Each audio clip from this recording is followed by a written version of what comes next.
Hello, this is Steve Ramona, your host for Doing Business with a Servant's Heart. I want to thank our sponsors, InPhone, and with InPhone, you can place your business on everybody's cell phone, turn their business into a web app, and with a click of a button, they'll have access to you 24/7. And also Pantheon.fm. Have you ever thought about monetizing and taking your podcast to the next level? Well, Pantheon can do that. Let us show you how. Reach out to Steve Ramona, the host, at inphone.co/SR1, and I will go over with you how you can make your podcast really stand out. Let's enjoy the show. Thanks again, everybody.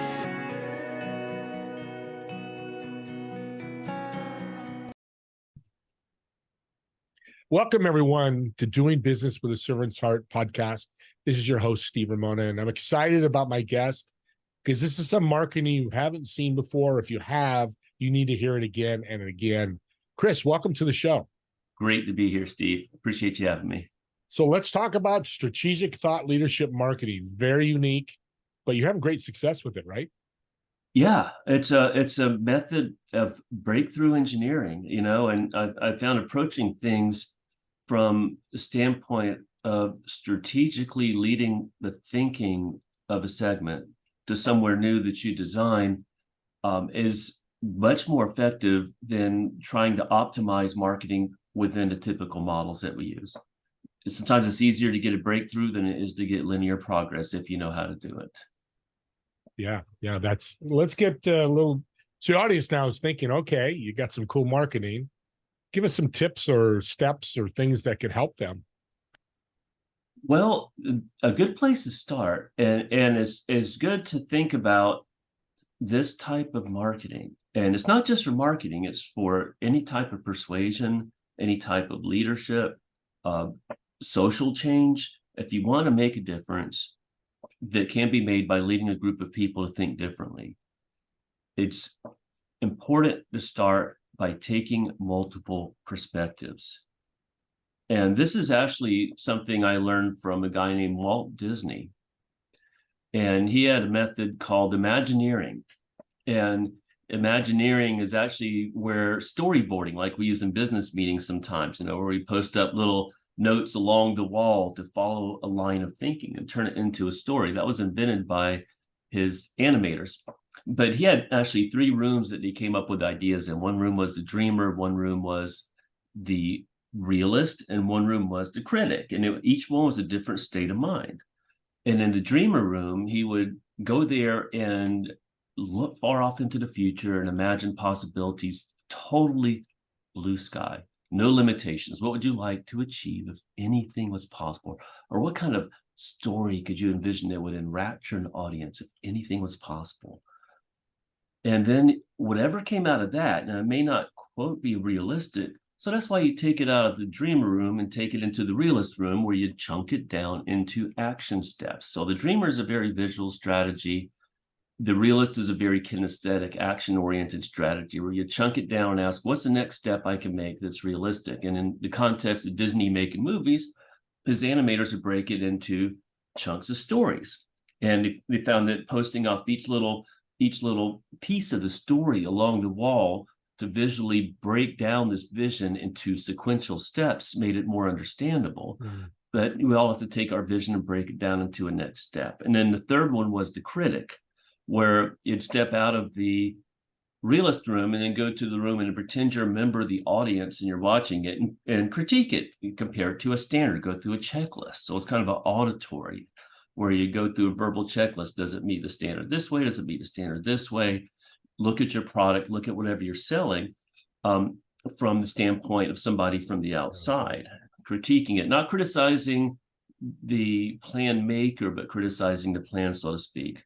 But I found using this thing in business, and this was modeled by a guy named Robert Dilts, who wrote a series of books called Strategies of Genius that I learned a lot from. And part of my background is in something called NLP, or neuro-linguistic programming, which is all about modeling the strategies of high performers, modeling the strategies of genius, so you can replicate what they do by thinking the same way they do. And there's a lot that you can do this way.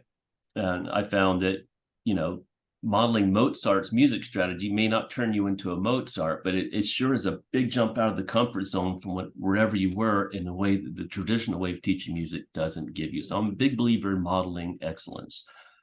So Dilts modeled Disney's excellence with a multiple perspective strategy that I found extremely effective in coming up with breakthrough plans at work. But part of that, I found that studying what Dilts work and modeling geniuses in general, multiple perspectives was something that's common in creative geniuses like Aristotle, like Leonardo da Vinci, like an Einstein, Nikola Tesla, all people that he modeled would look at things from multiple perspectives. So a multiple perspective strategy applied to marketing follows an acronym called LEO, L-E-O, like Leo the lion. L is listen. And so say when we do client work or when we're teaching or doing a workshop and this type of marketing, the starting place that you might enter the system is in attuning to the point of view of the people that you're trying to persuade. And we all do that to some degree, of course. But it's very easy to miss it in marketing, man, because the big data teaches us to look at people as points on a graph. And it's very hypnotic in its persuasion with the ability to target people based on demographics and expect them to repeat past behaviors and try to predict what they're going to buy next based on that. But that's not taking their point of view. And people generally don't like being tracked. They generally don't like being treated as a number. They want a real relationship. So when you step over to the customer's point of view, one thing you learn is you start to consider all this media that we have to do now on the internet, no matter what we're doing in business. Almost every business now has to communicate over the internet. And doing it effectively means you treat all this media as a service to people who pay with attention ahead of paying with money. And if you apply the same principles of superb customer service, which might be, again, designing from the outside in, designing your business from the customer's point of view. I've got a friend and associate who runs a consulting practice in the UK called the Vanguard Group, and they bring breakthroughs in service businesses by taking the leaders to study the transaction at the point of contact with the customer and remove all the obstacles to the customer getting what they want. And it's amazing how big a difference is when you take people out of their ivory towers where they're pushing their models down through business, or out of the back room, or they're not in touch with the customer, out to really see what's going on and come to this stunning conclusion that seems like it should be simple. We should all know it, but it's the customer who decides the value of our service. So if we're not designing it from the customer's point of view, then we're creating waste because they determine the value. And if we do, we flush out waste. That's how this group gets like breakthroughs in both increased sales, 30-40% in a matter of months, and simultaneously decreasing expenses by similarly huge amounts in the same time. Is utterly nothing anybody would put in a traditional plan. So they don't even use a traditional plan. Let's say, forget the plan, let's study the system, let's make it work for the customer and fine tune it so every little touch point is perfect for them. You can do the same thing with your marketing. And when you consider that, people are pulling for information on the internet, and there's studies that show somewhere between, depending on which study you look at, somewhere between 82 and 89% of people research online before making a major purchase. The internet has turned all of us into detectives who can do our own freaking research. Yeah. And when you acknowledge that, and that people that are, and you start to study what they're pulling for, what do they want to learn? And not only how can we give them the best answer they can find, but how can we take what's really important to them and lead them somewhere new that only our business is at? And that's what strategic thought leadership is. Well, it's interesting. Yeah, I was just going to say, it's interesting. Walt Disney's your model. Can't think of maybe Ray Kroc McDonald's, but there's a few, Ford. But one of the top businessmen ever. And he's a great example of the fact that you don't have to separate creativity from business success. You can be creative and successful in business. So how do you work this with a new client? You don't give the whole secret, but I come in as a new client. I own a plumbing company, just using an example, and I need to increase my marketing, and we want to use this NLP method, strategic method. How do you walk through that first steps? Well, the first step is that listening process. Mhm. And that listening process, we find natural conversations where people speak openly about a product or service category. That's not in a blog post. It's not on the websites. All that stuff's contrived. Here's what we want people to think that we think. Mhm. It was when people speak openly about what their values are and about what their mental models or the belief systems about what a product does in their life, how it serves them, what it means to them, is in the comment section or in places like Reddit that are relatively anonymous, where natural conversations happen. And we pull these conversations. We use AI to help find them, although AI is still not quite sophisticated enough to pull out what we really want, which is unmet values and the mental model. How does the customer think about the business? Because when you map that out and you map it on with the competitors, like on an XY scale, according to customer values, you can find opportunities for thought leadership that could separate your business from everyone else in your industry. And it's not intuitive to start with, because we all think either from the top down a business hierarchy, or we're deeply indoctrinated in a field or a profession or a market niche, and everybody thinks the same way, does the same things in market, plus or minus 10 or 20%. So you got to Yeah. get out of that box. And that's an eye-opening thing, just like how that consulting group takes the leaders to the front lines to have their eyes open to stuff they didn't expect to see. This similarly does that. And it helps to start a consulting and coaching relationship with a shared understanding where we come to conclusions together. So I'm not the consultant coming in and saying, oh, here's what you should do. I know more than you. It's like, no, but I have a methodology where we can study together, in a system where we can find insights together. And because we're studying it together and come to those insights together. So that's the listening part. Second part's the envisioning part, the E of Leo, where we do interviews of leadership. Then that brings out really cool stuff, because what I found is that anybody's been in business a while, just about anybody, they've come up with unique ways of thinking of either how to get more out of whatever it is they're selling. Hey, if you use it this way, it'll work better, or how to elevate its use to a whole other purpose. Hey, people should think about it this way, not that way. Or just how to make a smarter buying decision. Hey, if you pay attention to these 3 points, this will tell you which one to get. And they develop these ways of thinking over the years and ways of explaining it to people, maybe just on a one-on-one basis or in a phone call or over email exchange, that they probably don't even recognize and revere as unique to them. But what they don't know is how to organize it and package it into a model that is going to be sticky, and into a model that the marketplace can quickly understand, as like an acronym or an infographic or a white paper that organizes it. And in the age of artificial intelligence now, where people are asking AI the same questions they used to ask search engines, it's even more important to organize their thinking as business people into what we call these thought leadership models. Because then if it gets ingested by AI, it should point back to us. Like the PERMA model was invented by Steve in 1997, and he wrote this white paper about it, as opposed to just copying over your talking points and regurgitating it without giving you credit. Yeah. So it's really important to package things into models. So that's the envisioning part of waking up the creativity, doing an interview process, doing some collaborative brainstorming that may happen over a few different meetings.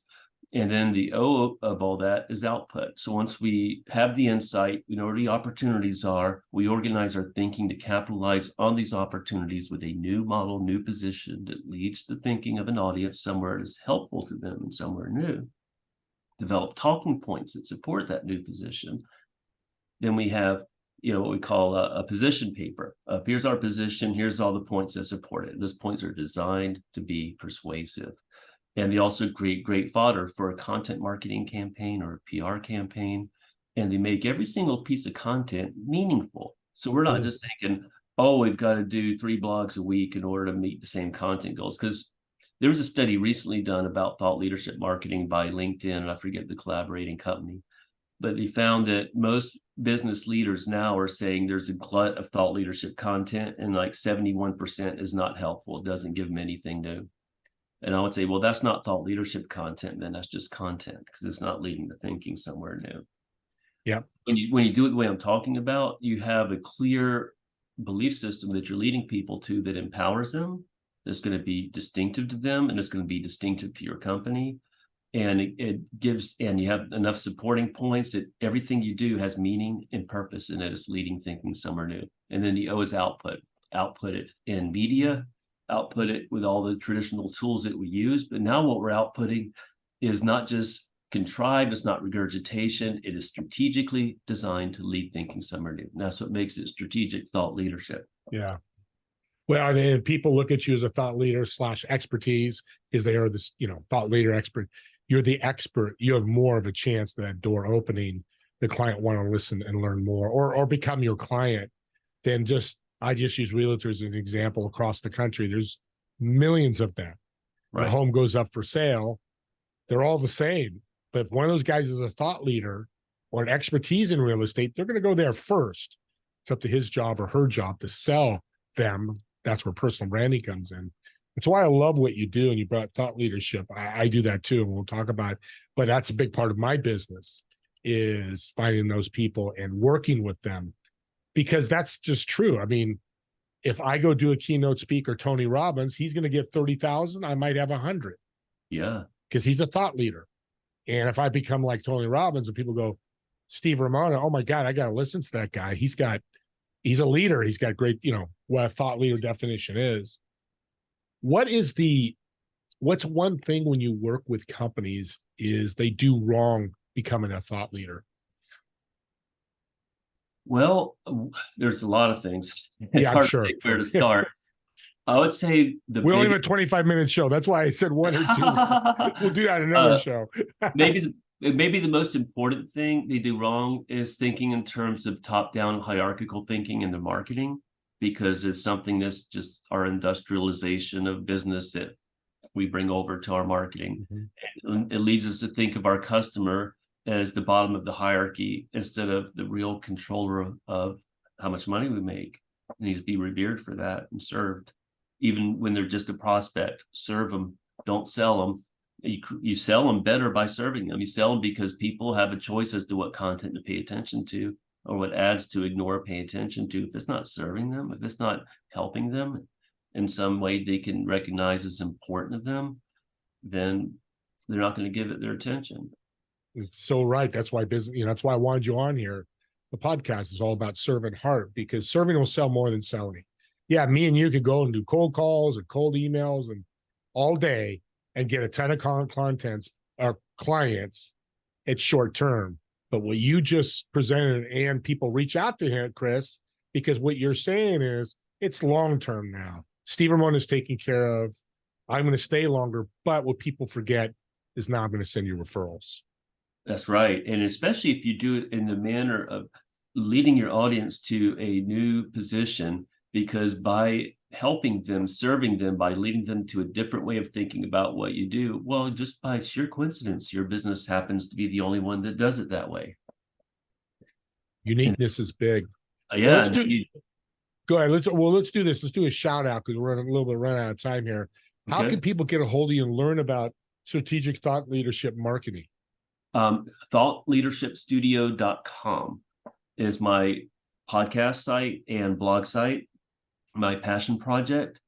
And if you go to thoughtleadershipstudio.com, you'll see a button to get the Marketer's Guide to Strategic Thought Leadership. It's a free ebook I wrote. It's just like 50 pages, big type, real digestible, but it gives some real impactful points that can make a difference in anyone's marketing. There you go. And there's a freebie for you. I'm going to add to that.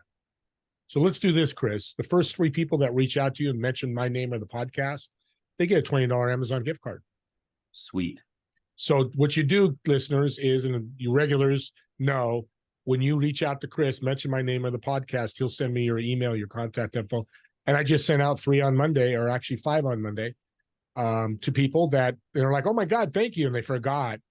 But this allows me to be the good host I want to be, and the servant host, because this is powerful. If you listen to this whole show, which I hope you have, You're learning some things in your marketing, one from the free ebook, but I think even better, working with Chris in your marketing, because that's your lifeblood of your business.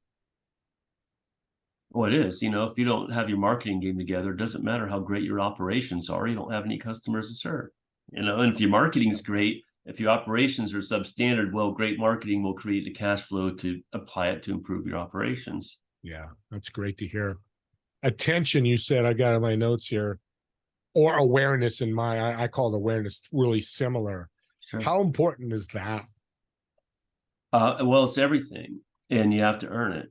And I consider it a form of monetary exchange. It's what people pay with before they pay hard dollars. And they pay with attention. If you're not given a fair exchange in their attention by making every contact point empowering, and in a special way that's just your way of making it empowering, and focused empowerment that gives them a clear vision of how to get more out of what's valuable for them, because you've got the insight as to what is really valuable to your customers that your competitors are probably missing. It makes the biggest difference in the world. Then you're not worried about paying more for more and more reach because you're not getting the conversion rate. You got people coming to you because your content is naturally magnetic. I'm going to recap what you just said, listeners. Attention currency. Build that up, the dollars come. That's right. Your real currency comes, because that's so well said, Chris, and it's not talked about a lot. Talked to a lot of marketers, a lot of companies, and attention or awareness currency, whatever you want to call it, currency is powerful, because that's going to be long lasting, and you're going to be around for years instead of being in 3 months or being in a year. Or was it now 3 years? 90% of businesses are out of business, a year and a half, whatever that number is. That's a lot. Let's drop that to 50% with this correct marketing, or not correct, but one of the ways to market that's really powerful, because there's multiple ways to do that. So we're running out of time here. I want to thank you for being on. I'd love to have you come back.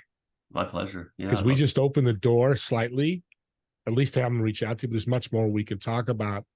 And God bless what you're doing, because you're really serving people, helping them in a different way that could go from bankruptcy to profitability in pretty quick of a time, pretty fast time, which we're all looking for now. And a lot of companies we know went bankrupt because of COVID. Didn't have to happen. So, yeah, sad story. Yeah, they are very sad. With that being said, the last thing, can you leave my audience a tip that you've learned through these years of marketing or your life that could help them in their life in business? I'd say the most important thing you can do to start to develop this new set of eyes and this insight, is to go to your customer's point of view, pivot all the way over to them, look through the tinted glasses of their more limited understanding of what you do, and look at your business from the outside through your customer's lens, and ask yourself, would I engage with my content? Would I buy from me? Would I become the part of the community that builds around the content this company's creating? If not, what has to be different to do that? Through your customers' more limited understanding, through those filtered lens. That's the pivot.